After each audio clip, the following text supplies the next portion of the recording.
Welcome to my messy studio, everyone. My name is Mark, and I'm an artist, an art professor, and an obsessive sketcher. And in this mini lesson, I'm going to show you 3 versatile and super portable ways to pair a pen with a water brush to create pen and wash drawings. These 3 techniques require nothing other than a pen, a water brush, and a decent paper towel, and lets you create quick sketches or even detailed finished work without the need of a palette or a water container. Let's get started.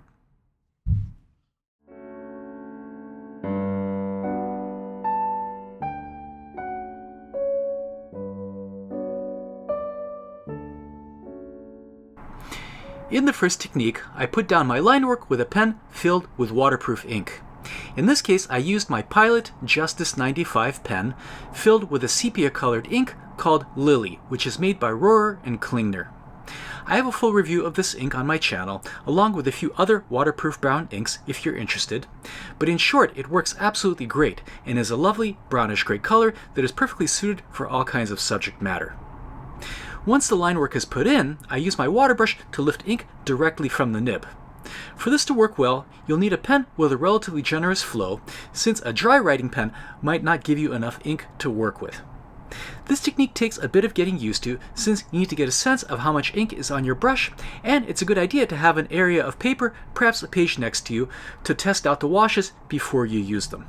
However, with time, you can actually develop a pretty decent degree of control working this way, and it becomes a super great way of quickly doing a sketch. By the way, I usually work back and forth with all of these techniques, first working with a pen, then applying my washes, which as a rule never go as dark as the line work, before going back into the drawing with a pen to complete the details.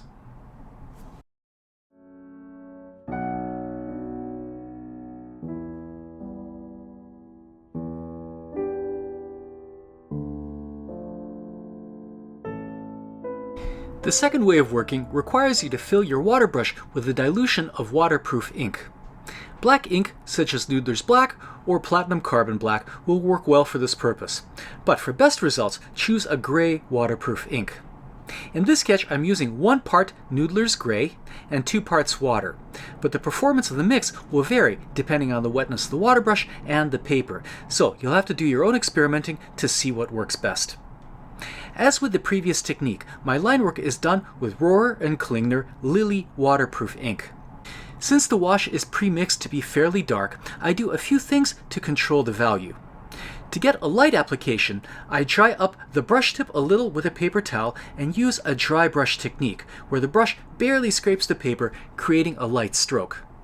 Since the ink is waterproof, values can be built up gradually through layers, or by simply increasing the wetness of the brush by squeezing the reservoir.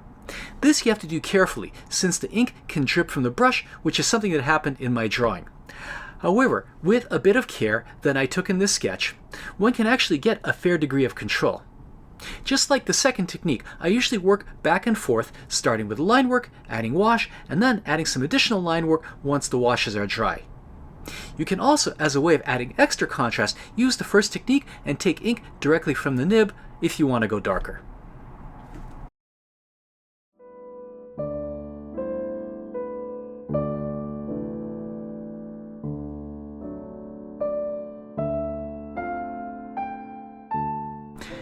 The third technique is a bit unusual, since instead of using waterproof ink, the ink used for this drawing is semi-waterproof, having both waterproof and water-soluble components. This means that when you go over the line work with a water brush, the water-soluble component lifts off and creates a wash. Only a few inks have this property, and some work better than others. But with the right ink on the right paper, you can actually get a great deal of control and create a drawing that doesn't look any different than one done using regular pen and wash. Here I'm using Noodler's Heart of Darkness ink, which on some papers creates a very deep, dark wash, but on this paper, for some reason, created a lighter wash than I'd like. No matter, because I think as a proof of concept, this will do. I recently made a video on this technique demonstrating that it's actually quite easy to create your own semi-waterproof inks simply by mixing waterproof inks and non-waterproof inks together. If this intrigues you, please see that video.